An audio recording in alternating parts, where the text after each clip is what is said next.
Hello, everyone, and all you Virgin Galactic traders out there. This is Mike Arnold, co-founder of Path Trading Partners, along with Bob Iacchino.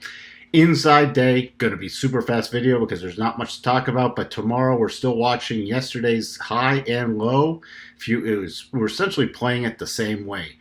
The way I'll use today's bar, let me drop to the 4 hour, is if we break above the high that was set in the first 4 hours, 1644, I'll start watching for a retest of yesterday's high. Yesterday's high is 1679. If we get above 1679, I'll start watching for the gap fill. That's how we're playing it to the upside. To the downside, if we get below today's low, which was set in the first 4 hour bar of 1576, then start watching for a retest of yesterday's low.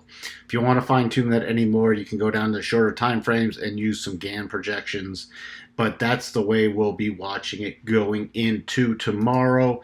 Again, breaking above from the inside bar, retest yesterday's high, breaking below from the inside bar, retest yesterday's low.